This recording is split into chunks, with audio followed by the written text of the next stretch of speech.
The story is called Undies and Dough, and this is a piece of a story. I had no money and no job, an empty bank account, an empty wallet. My novel was half finished. The yoga studio where I had taught for the last 5 years had closed a month ago. What to do? I said to my cup of coffee. As soon as I said it, a vision of my grandmother appeared before me. Shimmering teal blue eyes, a volume of Shakespeare in one hand, a lipstick-stained cigarette in the other. You can do it, she said. When in crisis, grab a book, remember? I remembered. I remembered sitting in her lap, turning vanilla ice cream, huge pages of Encyclopedia Britannica, and getting intoxicated on the mid-scent of French perfume cigarettes and long strings of syllables. In the Borders, I first pulled Alice in Wonderland off the shelf, but soon put it back and came home with writing a winning resume and 250 best-paid jobs in America. I sat down at my desk to write a resume. Career objective. I beat my pen. My objective was making money, but writing was the only word that came to mind. What is wrong with you, said Grandma. Writing's not a job. But you know, I've been writing since you taught me to write, I said. I know all your poems by heart, said Grandma. Well, then you know I also wrote 2 novels, metaphysical fairy tale, 28 short stories, and writing's not a job. It's sacred, Grandma. It's different in America. Literature is not a religion here. Who wants a religion, said Grandma. Opium for the people. We had no religion, thank God. You shouldn't have come to America, now you sell your soul. Grandma, the worst I'd sell is a story. Dostoevsky sold his works, right? Give me a break. Grandma shrugged and stared into her book. I stared in mine. Objective, opportunity to grow. Great, now education. Make sure you spell out Leningrad State University, said Grandma. Grandma, you realize that not a soul here has heard of Leningrad State University. But it's Oxford of Russia.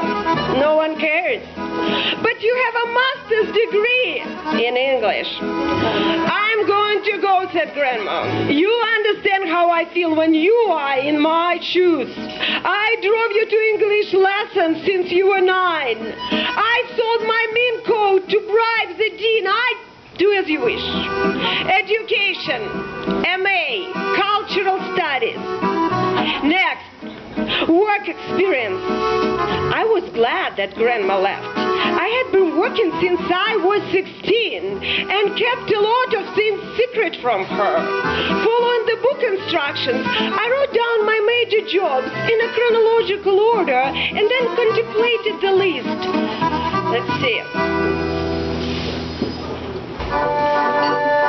Telegraph machine operator, fur coat model, all true, street artist, secretary at a Swedish 5-star hotel, secretary at an oil field in Kazakhstan, director of the American Dental Clinic in Moscow, translator for the Indian-owned, Canadian-based Lamba Company in Siberia, CBS News business manager internationally, director of membership satisfaction at the Young Men's Christian Association in San Francisco. The book suggested that I make an additional list of 4 jobs I've held. Heroin trafficker, Ukraine to Russia.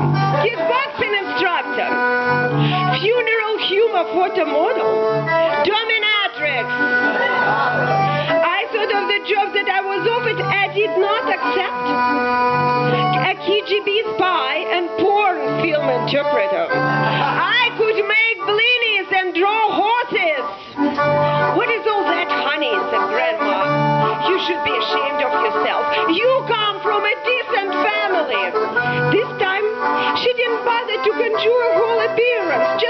laughed at me from the nether.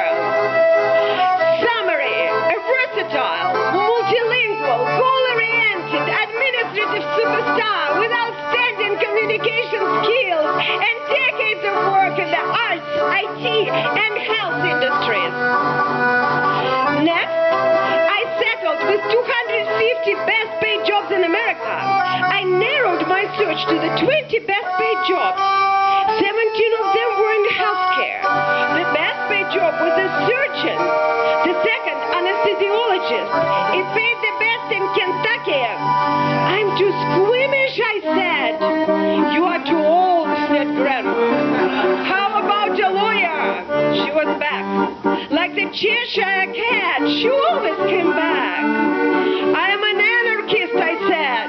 But air traffic controllers came at number 25. Too old, said Grandma. I don't know what you were thinking before. Your grandfather was a pilot before he became a physicist. He looked so handsome in his leather helmet. I was thorough. I did not dismiss anything out of hand. Embalmer, lion tamer, prostodontist. Could I just sell my book, I said. What's the book about, asked Grandma, squinting. You won't like it. It's about a prostitute and the devil. You never had any taste.